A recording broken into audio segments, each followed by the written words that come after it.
안녕하세요. 초대부동산 백경숙입니다. 오늘은 정비사업 중 주택 재개발 사업의 절차 및 단계별 특징을 좀 살펴보려고 하는데요. 주택 재개발 사업을 한마디로 표현하자면 전 헌집주께 새집 다오가 아닐까 해요. 근데 이 두꺼비가 헌집 주고 새집 받아가는 것처럼 말처럼 그렇게 간단하지는 않아요. 일단 주택 재개발 사업은 용어 자체도 좀 어렵지만 절차도 굉장히 복잡하고 다양한 규제와 법규가 적용이 돼서 이를 준수해서 사업을 진행을 해야 돼요.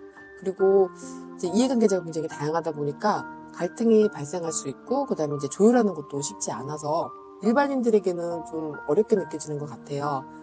용어도 어렵고 절차도 복잡한데 제가 원론적인 정의를 설명드려도 크게 와닿지는 않으실 것 같아요. 그래서 우리끼리 얘기로 조금 쉽게 풀어서 설명을 좀 드려볼까 하는데요. 그래서 평소에 좀 주택 재개발이 좀 어렵게 느껴지셨다 하는 분들이 큰 틀로나마 한 방에 정리하는 데 도움이 좀 되셨으면 하는 마음입니다. 첫 번째 절차는 구역 지정인데요. 원래는 이제 구역 지정보다 기본계획 수립을 먼저 해야 돼요. 근데 이제 기본계획 수립은 특별시장, 광역시장, 특별자치시장 등등등 이렇게 수립권자들이 알아서 다 세워요. 그렇기 때문에 이제 저희가 세우는 게 아니어서 구역 지정하기 전에 이제 기본계획을 수립을 한다 정도 참고만 하셔도 충분하실 것 같아요. 어, 구역 지정은 한마디로 표현하면 선긋기로 이해하시면 좋을 것 같은데요. 어, 선을 그어놓고 그 안에서 하는 사업이 정비사업. 정비사업을 하기 위해서 선을 긋는 게 구역 지정. 이렇게 이해하시면 이해가 잘 되실 것 같아요.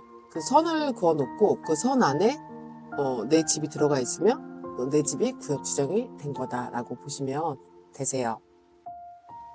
다음은 조합 설립인데요. 조합 설립은 정비구역 내에 토지 등 소유자가 하게 되어 있어요.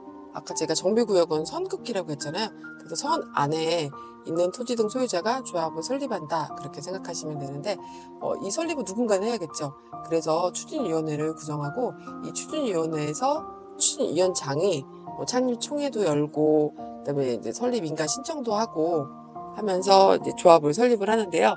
조합은 설립에서만 그치는 게 아니고 이제 서울의 경우에는 구청장이 될 텐데 인가권자한테 인가를 받고 이제 조합 등기를 함으로써 비로소 법 인격을 취득하게 된답니다. 조합 설립 인가를 마친 조합은 이제 사업 시행 인가를 받기 위해서 구체적인 계획도 수립하고 이제 인가 받는 절차를 준비하게 되는데요. 사업 시행 인가는 주택 재개발 사업의 내용을 최종적으로 확정하고 인가하는 행정 절차를 말하는데요. 건축물의 배치, 규모, 높이, 용도뿐만 아니라 임대주택의 이제 규모, 그다음에 기부 체납의 범위, 기반 시설의 결정도 사업 시행 인가에서 전부 다 되죠.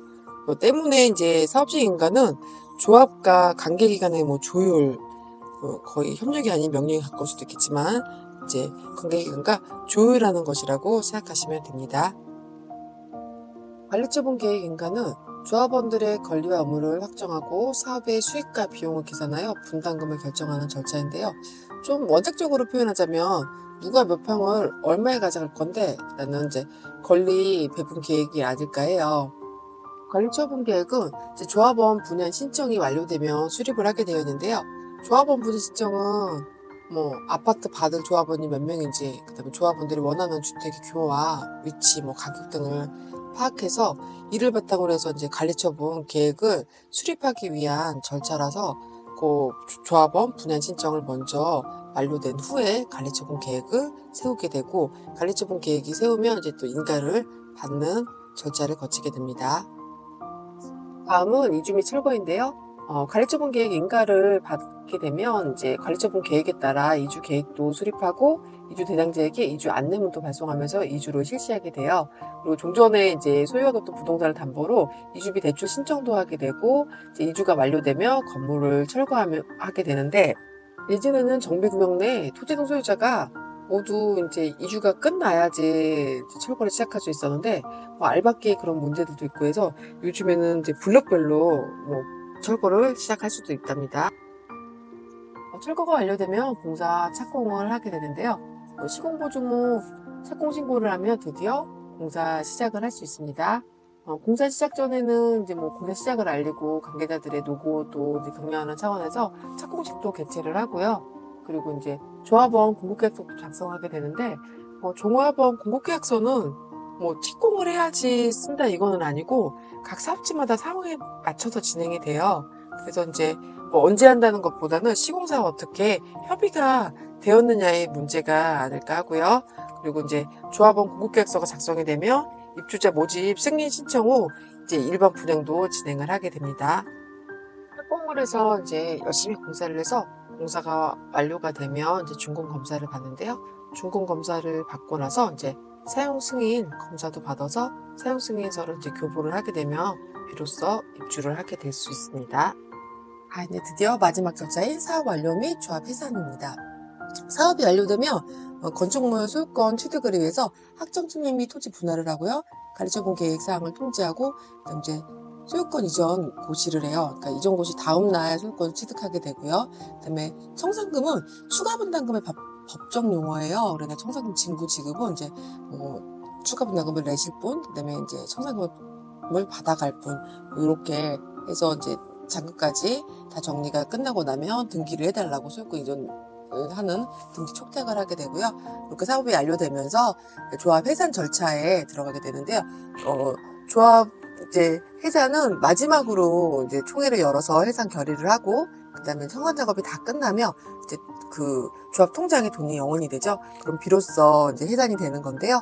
이 해산되면서 조합에서 가지고 있었던 그 서류들은 그냥 다 폐기가 되는 게 아니라 인허가권자에게 서류 이관이 되면서 주택 재개발 사업은 비로소 종료를 하게 된답니다. 오늘 재개발 절차와 특징에 대해서 간략하게 알아보았는데요. 재개발 절차와 특징이 궁금하신 분들은 대부분 내가 살고 있는 데가 그 재개발이 될 것 같다. 아니면 이제 내 재개발되는 지역에 내가 거주하고 있다. 내지는 내가 재개발에 뭐 투자를 해보고 싶다. 이런 분들이 많으실 것 같아요. 저는 재개발 사업 입고로 100%는 없다라고 생각을 해요. 여기서 100%는 뭐 비례율 얘기는 아니고 100%로 확신할 수 있다는 건 없다는 뜻이에요. 그만큼 리스크도 있고 불확실성을 안고 있다라는 게 재개발 사업의 대표적인 리스크가 아닐까 생각하는데요. 그 불확실성에서도 여전히 투자를 지금까지 뭐 꾸준히 하고 있다는 거는 그만큼의 매력과 이유가 있다는 반증이기도 할 텐데요. 그래서 재개발 투자를 뭐 고려하신 거나 아니면 이제 궁금하신 분들은 많은 정보와 전문가의 충분한 상담이 선행이 되시길 적극 추천드립니다.